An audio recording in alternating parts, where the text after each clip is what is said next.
Hi guys, welcome back to Rise Above All Odds. This is a celebrate resilience and share inspiring stories of Okti. And today we're joined by Peggy Bareh. She is a motivational leader and, of course, an domestic abuse survivors. And most, she is the CEO of I Am Thriving Now Limited.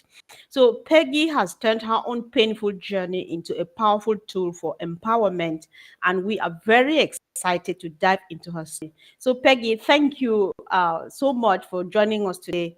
And I understand that you've been through some incredibly difficult experiences. So can you start by telling us a bit about your journey and what led you to become such an advocate for domestic abuse survivors? Right. So thank you so much, Comfort, for giving me the opportunity to have a chat, through your platform. And again, thank you so much to all our viewers that are going to be watching this video, whether now or later. Yeah, I would begin by saying that my journey, or I would say my painful journey, started from birth, from when I was born. So it's been an entire journey all my life. Okay.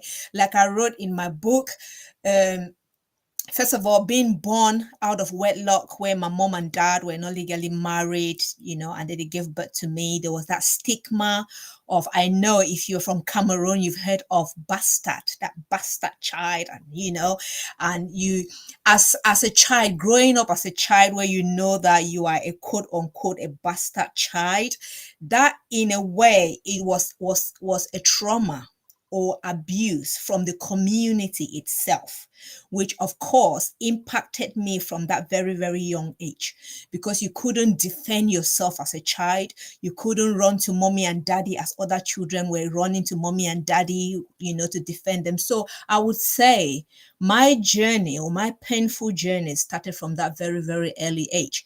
And of course, it navigated through my teenagehood, as I wrote in my book, my teenagehood, where I had to also depend on family members, where you get insult, people will insult you left and right, where you were being treated as a nobody, or no, like, if you know what I mean, in Cameroon.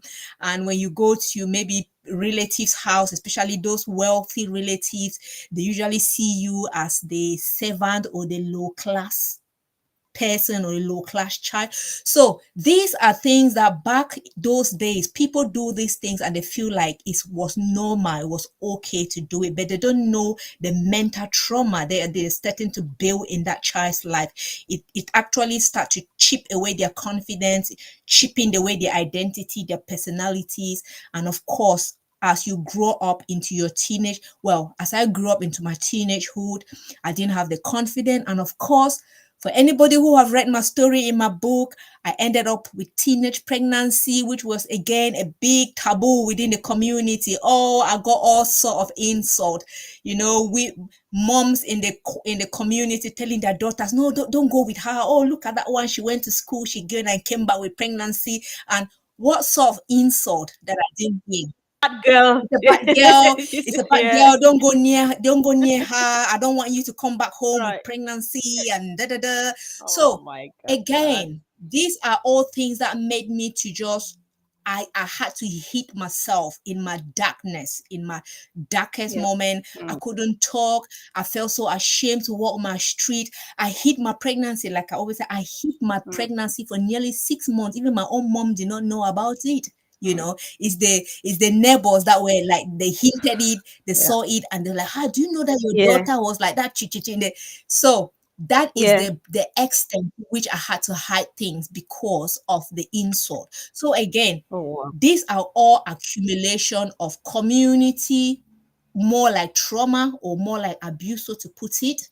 And then, of course, Mm-hmm. navigating into my adulthood, then, of course, into, challenges in my Wow. relationship and all of that. So, yes, it's been my whole life has been a journey of one thing after the other. But Right. looking on the other side now, I can say, yay, I am happy that I went through some of them because it made me who I am today. Yeah. I know. I can agree, guys, because some I've known Peggy for a while on other platforms. She's my sister from back home. We've done a lot together till this minute that she's finally visiting on this platform. Sometimes when you see somebody so happy, you think that they are born happy. But then, not until she tells you that she's only transforming pain into pleasure or into happiness and stuff like that, you will never Mm. understand. So, there is power in storytelling, as she is telling us now. She is always beautiful, happy, and stuff, but not until you listen, you are like, how do you do that? But then you've mentioned the loss of confidence and aspiration due to abuse, from the community and everything, hiding in the darkness of yours, as you just said. So, what was the turning point for you when you realized you had to come or take control of your life and find healing? Right. So, well, I would say there were many turning points in my life because I would say every part of your, I always say to people in your life, you get stages of turning points. Okay. Whether it's a decade after, maybe when you were 10 years old, something happened that you did something, then 20 years old, something happened that. So we always have turning points in our life that will ignite us to either do something or react differently, or, do something different to change our life. So for me, my turning point, well, as in my later age as an adult, my turning point was about like 7 years ago when my relationship broke down. Okay. Anything that we go through in life, there's one thing that will hit you so hard. I always say I've been through a lot of pain from childhood, from teenagehood, throughout my life. The one thing that hit me and hit me really hard was my relationship broke down, because it was the least that I expected. And, so it really knocked me off. And you get filled with it, with all the emotions. You're thinking, oh my god, I'm being rejected, am I not good enough? I've tried everything as a woman to, what else can I do? So you feel like you've been rejected, and you are good for nothing. Okay, you're good for nothing, you cannot amount to anything, right? Yes. You lost your confidence as a good mother. I lost my confidence even as a good wife. I lost my confidence as an aspiring entrepreneur. Like I said, I've always loved to be an entrepreneur from a very, very young age. I grew up being a very, very independent woman. If I wanted to buy my flip flop, I remember my grandma, me and my grandma, we will go to the farm, we will work. She will harvest vegetables, she'll tie it in bundles, she'll put it on my head. I'll take it to the market, go sell it to buy my flip flop. If I want to buy my cream or anything feminine for myself, I will take jobs. I'll go to people's farm. I'll work jobs, in their farm. They give my money. I go and buy my stuff in the market. I used to be so industrious. I never depended on anybody. Okay, so I've always had that entrepreneurial mindset right from very, very early. But then I was looking forward, like, what, there will be a day I want to set up my business. I want to be a boss of myself. I want to be, but because of the challenges that I went through, that confidence, that aspiration just went off the roof, because I'm thinking, where am I going to start from? How am I even going to cope with my three children? Where am I going to start from? Who is going to believe me? Okay, where is the time? So again, my turning point then was on a day. I remember a very, very day when I came back, because when my relationship broke down, every single day I will go out crying. Just when I drop my kids, come back from work, and not from work, I'll come back home, I will just cry and cry and cry. So I'm so sorry, viewers. Do you know I forgot to charge my, this is one of the problem with IT. I I'll forgot let to charge you my I'll let laptop. you get Yeah. I'll let you get the charger. I know what Peggy is Yeah. talking about, guys. I'll not let her give you detail because you want to read this book. So if you can do this laptop, then you will tell us the title of Yes. this book, because you want to read into it. And Peggy, I quite remember vividly that all the odds, you going through all that, and the loss of your friend and stuff, your grandma out. So there's always Yeah. particular that one person in your life, no matter what, Absolutely. But one thing I think I can tell this story further, because it is written in her book. book which you want to read, definitely you will hear Peggy. Listen, one thing I'll think about your story and how you think that you lost it all. Businesses, and this is Hmm. 21st century, businesses have nothing again to do with opening a shop and sitting there and crossing your Yeah. leg. You have already started. You are the thriving now, limited story. Tell what you tell your people when they come to you, your clients and stuff like that. That's all people need to hear. Was building for you to the best of my knowledge, I would say. So the moment Yes. we think it's lost, that's when we realize that no, it's rather just going to thrive even Absolutely. higher. So let's take you to Absolutely.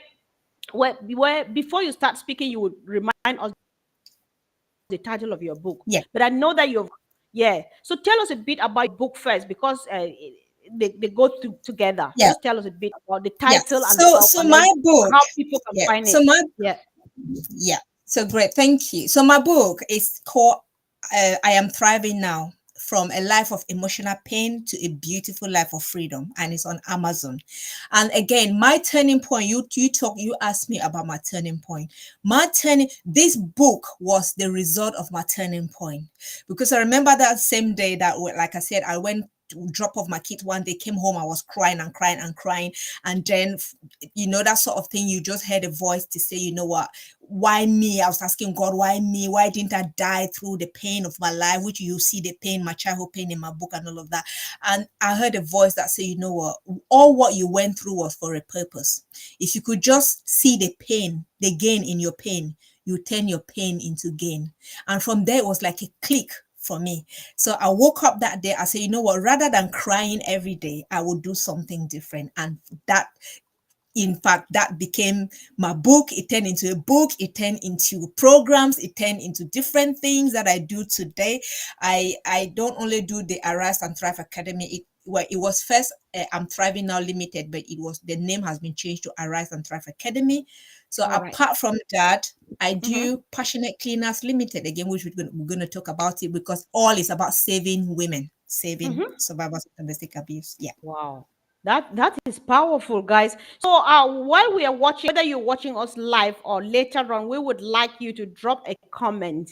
Have you gone through such a situation, and what have you been doing? What did you do to come out of it? Because the purpose of Rise Above All Odds is to Hmm. see how we thrive through difficult moments, and then we still go on successful, because we can't stay there at the bottomless pit and maybe pity partying and self-pitying. It doesn't take us anywhere. So it's often Amen. said that the hardest part of healing, Peggy, is starting. So what advice would you give to someone who's unsure of where to begin on their healing journey? I would say the first thing is, first of all, to awaken your consciousness. And that is the first letter of I'm Thriving Now, which we're going to talk about it later on. You need to wake up. It's about igniting that consciousness. Because I think so many in life, sometimes we sit in a the same position. We are so comfortable somewhere in our comfort zone, not because we cannot change, not because we cannot arise above all odds, not because we cannot arise and thrive. It's because we are comfortable, and because we are sleeping through that pain. We're sleeping through that situation. We've become so used to, so accustomed to it, that we are comfortable in it. And that's why we don't want to change. So I always say the first thing you need to do is, first of all, wake up, arise. Like, you know what, recognize that this where I am is uncomfortable, so I need to change. So once you awaken your consciousness, then the next thing for you is to take that first step. And like I always say, the first step is not going to be easy, but once you take that first step, then the rest can follow. Yeah.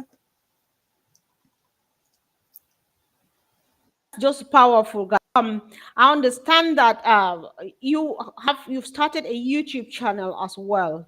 So this YouTube channel, maybe you might want to share a little bit about this YouTube channel, which you call Arise and Strive. and what viewers can be expecting from it? So the YouTube channel Arise and Thrive, well, it's just part of a YouTube channel that was set up as part of the business, but the purpose why I set it up specifically was to educate parents, especially survivors of domestic abuse or quote unquote single parents. Because working in the community, I found that it's not just we as women, we go through different challenges in life, but one of them is parenting, which is very, very hard. And some parents sometimes they go through it without saying anything. Okay, so I thought to myself, after listening to so many concerns in the community, so many of them approaching me with different aspects of different layers of parenting issues, I decided that, you know what, it might be well just to set up this YouTube channel, so that, because the whole idea is to help parents or help survivors of domestic abuse to heal, to rebuild their life and become resilient and confident parents. We're living in an age, especially in part of the world, where children or more or less have got an upper edge, an upper hand over parents, and parents are gradually losing their parental confidence, so it's all about helping them to build their resilience, so that they can be able to speak up and act and help their children to become the best without losing themselves as parents. So that is the whole idea. It's like I say, in a nutshell, educative empowerment, all about making sure that we're confident and resilient parents. Yeah. Wow. That's powerful, guys. So if you can, at some point, you stop by and check the YouTube channel Arrive and Strive. Peggy is delivering a lot. You check on the book, and she's going to give us as much information about herself as she can, so that we look for her and get to know more about what she is doing. So far, if you find what she's doing inspiring, be sure to like, comment, and of course share this video and share the message of hope that she is passing on here, so that maybe somebody just needs to hear one word that she says this evening, and it will definitely turn things around. So you have clearly built something incredible with I Am Thriving Now. I know the name has changed. I did Mm. not know about this change. That's why I was still with I'm Thriving Now. You keep correcting us, and we make sure we spread that out. So how do you envision expanding this recovery tool? What impact do you hope it will have on those who use it? So the toolkit, the book, which is a toolkit that I use today, or like I say, is called I Am Thriving Now. I Am Thriving Now is 14 letters. And all of these 14 letters, each of the letter represent a step. And for me, it was my journey, that turning Okay. point journey. Because when I was trying to Hmm. heal, there were certain things that nobody could not answer. It's very easy that sometimes people will look at you and say, "Come on, Peggy, you've been wallowing on that thing for so long. Just get up and go. Just forget it. Forgive and forget." Yes, I know. I know that I can forgive and forget, but how? Show me how. For me, it was the print the it was the how to do it. So when we go through challenges in our lives, we learn some lessons. When we learn those lessons, what do we do with those lessons and how do we do it? So this book focuses on the how, the step by step. How do you forgive somebody? How do you forget about something? How do you wake up to change your life? How do you say it's all about bite size, step by step. My favorite chapter is about every, so like I say, so the I, it represents everything. Do you want me to talk about like a little bit, or like, Sure, sure. are you okay for Definitely. me People to? want, yeah, yes, definitely. Yeah. Okay. So the like I say, the 14 letters represent 14 steps. And if you read the book from start to the end, I tell you, it will challenge you to wake up and move from whatever comfort zone, or wake up and move from wherever pain situation that you find yourself in. It will motivate you, because that is how I felt when I was writing the book. It was like a pour down. If I tell you, it took me 3 weeks to write this book, the manuscript. It was just pouring and pouring and pouring and pouring non-stop. So the The first I is, of course, ignite consciousness. So I stands for ignite, in ignite mindfulness. And that is where I said is the point where you wake up. If you are in a relationship, you know your gut feeling is telling you that thing is not working, that thing, something is wrong, or you're in it. That relationship can be at work and anywhere. It's about igniting that mindfulness to say, you know what, enough is enough. Number two, the second letter is the A, which is accept responsibility. This is a big one because I know in life, sometimes when people do things to us or when things happen to us, we tend and slip into that pity party. You know, we're blaming people. You're pointing finger at this. Oh, you did me that. You did me that. They did me that. She did me that. You know, and you're waiting for those people to come and cure you. No. If you're waiting for them, you're going to wait forever. So for me, I had to wake up and take responsibility of my life and my happiness. 100% responsibility. So that is the A. The M is find your purpose or find your motive. Why were you born? Again, like I say in the book, somebody asked me this question, I couldn't tell. So it's about finding your purpose because your purpose is your reason. I call it my antidepressant. When I was going through what I was going through, my purpose was my antidepressant. It is that thing that pulled me out of my bed every day to go out and do something because I knew I was saving not myself, but was saving my community or saving people. So it was pushing me. Okay. So the T is thinking pattern, which is a big one. The mindset, the thinking pattern that we took from our children, the one that we took from our parents, the ones we took from our family members, those are the mindset, the limiting mindset beliefs that are holding us down and making us think and talk the way and behave the way we do. So it's about changing that mindset. I had to actually unlearn my whole mindset and relearn empowering mindset. So that is very important. Then, of course, the H is healthy habits. When we get up in the morning to night, what do you do? Do you spend time texting, talking about this, that person did A and B? No, it's about healthy habit. And then, of course, the arrow is relinquish, let go. It's about forgiveness. And again, this is my favorite topic because I talk about what are the steps to forgiveness, which is powerful. If you want it, you read it, buy the book and read it. It will help you. Now, the step seven, which is the I, is about interrelationship or relationship. Again, this particular chapter is my favorite because it's talk about your relationship hierarchy in your life. Who comes first? If you are the Peggy that used to be the old Peggy, everybody comes first, and I'm at the bottom. And I'm at the bottom, and I'm The crybaby, self-pitiful Peggy. everybody comes first.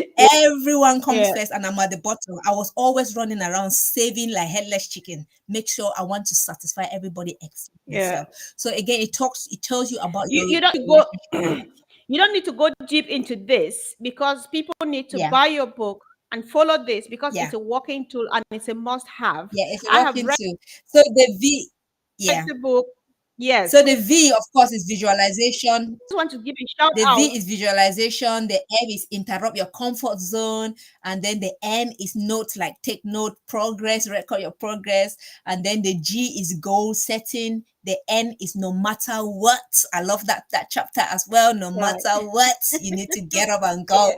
And then of course, the last one is no, the O is optimism, and then of course the last letter is taking action. So each of these letter is a tool. It walk you Wow. from step by step, Hmm. until when you get to the end, then whew, you can I actually know. rebrand. Yeah. Wow. That's powerful. I just want to give a shout out to my sister Winnie here joining away from Worcester. Thank you, sis, for joining us and let us know what you think. I know you joined a bit late, but Peggy is a powerful lady. She is sharing her story, her personal story, and everything she's saying here to just help you to rise above all odds because you cannot sit wallowing in pain and pity and things that have already happened. You need to move on. Us today. So, as a single mom with adult children and a teenager, you how do you balance the demands of family life with your work advocacy? I would say it's hard, it's challenging. Yeah, it's challenging. I would say straight outright, it's challenging. But we can always make time for those who are more precious to us, don't we? So it's about finding time, balancing, and yeah, I try. I would say my diary a day is like choker block. You know, you wake up in the morning, you go to community, you save people, you come back home, you're still a mom. You've still got to cook. You've still got to clean. You've still got to check that homework. You've still got to reply to that email from school, So it's all about balancing it well, making sure that you what I do is that I work in blocks, in block. Like I usually say, I work, and that's the way I manage my stress. If I want to block out one thing, if I come back from work and I block out anything about work. That means if you're sending me a message, that's why some people send me a message and I reply maybe after 2 days, because I haven't yet opened that box of work. I shut the box. Now I have opened the parenting box. I'm dealing with that parenting box. When that parenting box is shut, then that's how I work. So again, if I don't do it that way, I'll be overwhelmed, because you overwhelm, you think, oh God, I've got work to do, I've got children, then the children are, and then you're shouting at home, you haven't done this, sometimes we can go cuckoo. So yeah, so it's about, All right. I try my best to make sure I manage this all aspect of all of this thing, but also making sure I look after me as Peggy. Yeah. I look after Peggy. I Yeah. think personally, I like the emphasis on looking after Peggy. Winnie, I want you to drop a comment on this, because you know what we discuss about this. Because I'm one of those people that if I were to be the guest here, I would share a lot about me thinking about it. So think about self, Mm. look inward. We start by looking inward, because you are the machine, you are the engine. That family cannot move. So that's very powerful. And I think everybody would like to have a copy of these steps. And believe me, it goes a long. Mhm. What has been the most rewarding part of seeing the as they engage with your toolkit and the resources you provide? Do you know, I've always say I've got a lot of success story within the community, but I'll share one. The first success story that I ever had is when I had my first training. It was a confident building training. And that moment when you walk into a room and everybody is like sat with their head down. They're not even confident enough to look you in the eye and maybe talk. They're feeling like, no, if I speak, I might speak something wrong and da. But then at the end of that lesson, you see everybody's like, and everybody's, they want to talk, they want to contribute. Again, is because that just gives me the greatest happiness, because what has it has just given somebody, reminded somebody that, hey, you've got a mouth, you've got a choice, and you have the choice to use your mouth Mm-hmm. and speak and be who you are without being scared of anybody. So it's about that confidence, believing in yourself. And again, like I always say, is the way I approach everybody and I tell my story. And again, it's about your story. I tell people, some people have stories that, and you know what, Comfort, this is your platform. If people could just actually realize the importance of this platform. When you come on platform like this and you tell a story, you don't know how that story has saved a life. That your story might just be a solution that somebody was waiting for. Right. And like I always say, when it comes to our purpose, when I deliver my purpose pathway, I always say, let us not be greedy. Let us not think so much about ourselves and be greedy to what God has given us to give others, because our story is a solution to someone else's problem. And if you're not giving them that solution, then you means you're being greedy. That person can die when you've got their solution in your hands, and you must not give them money. You must not give them physical things. Just what you come here and share, those inspiring words, is actually a big thing that you can do to change your lives. So yeah, that is just a short Yeah. one that I think from I yeah. really, I totally agree with you on this, because if money were solve problems, I don't think people would suffer.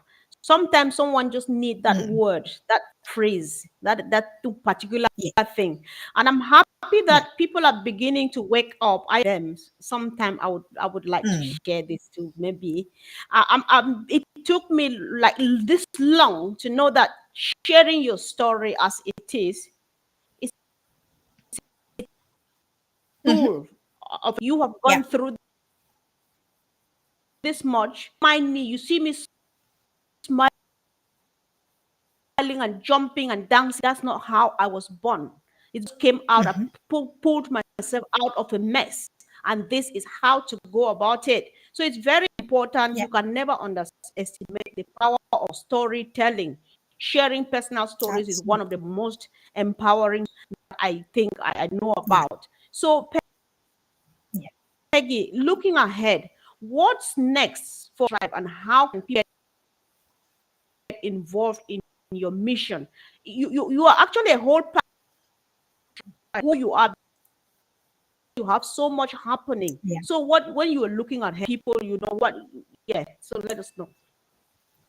Yeah, so going forward, of course, Arise and Thrive Academy again is about is the educational side of what I do. It's all about empowerment. It's all about education and building confidence. So of course, we want to do more partnership, like partnering with people like you know, to make sure we spread the news and spread what we do to others, because how we if we can reach millions and millions of people to help them turn their pain into gain, why Yep. not? We can do that, right? Why not? And then of Why not? course, yeah, so like I said, the other side of the other side, especially our community where we come from, with Hmm. the mindset that most of I our know. community people have, it takes one Yes. voice. It doesn't take one voice to, it takes many voices to keep pushing it out there until people are aware, Yes.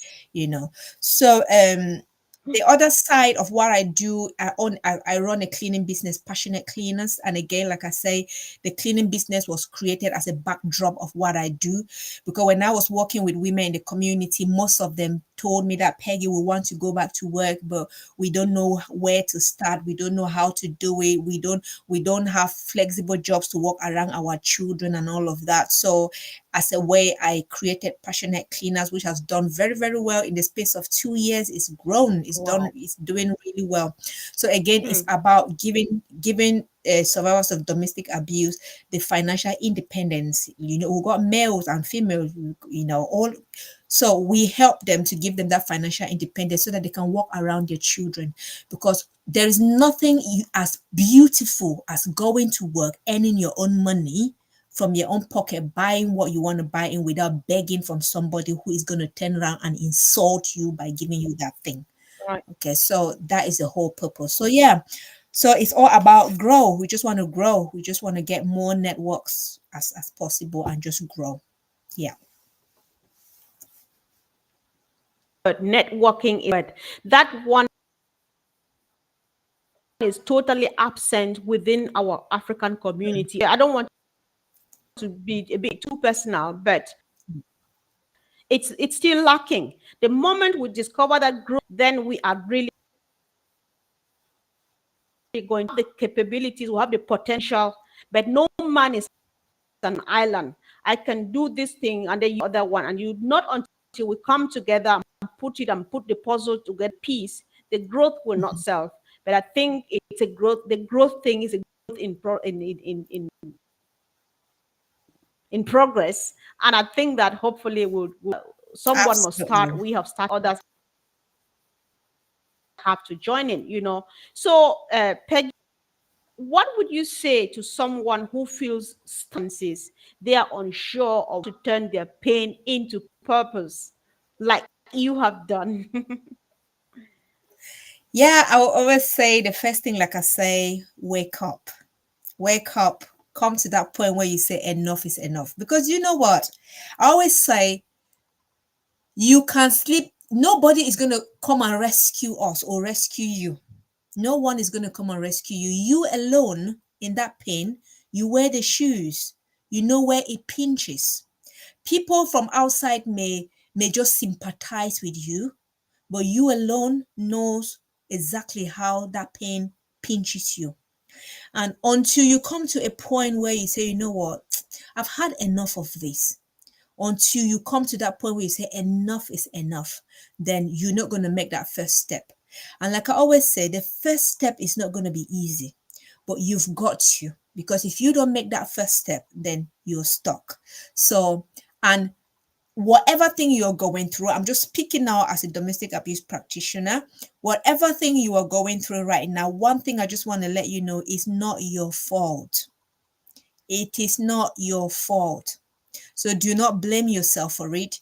You know, just know that you've tried your best, and if it's not working, it's not working. So I always say again, wake up and move in the best way you can, or in the best direction that you can.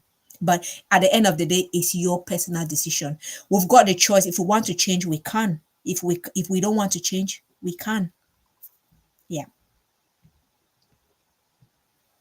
I'm just happy how you put it. Somehow, that's why so much click with us, and we see a lot of need for collaboration because you use my kind of words, my kind of expression. It's all about Mhm. choices. I can agree with you 100%.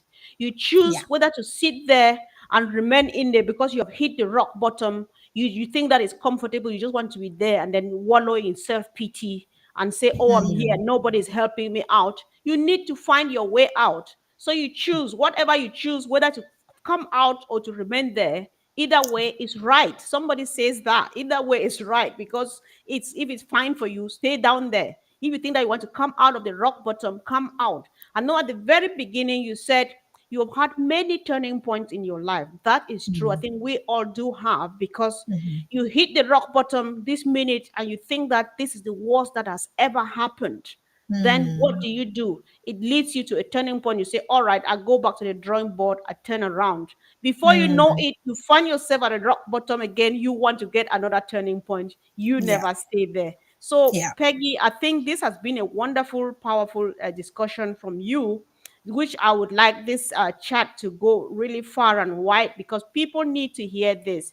People, Hmm. I'll get more information about your, if you have websites and all of those things, and then I'll pin them on my YouTube channel so that people can click there and find you. So I think it's been a wonderful evening. We thank our sister Winnie for joining us. Next time she will be with us here on panel. Hi, Winnie. Hi, Winnie.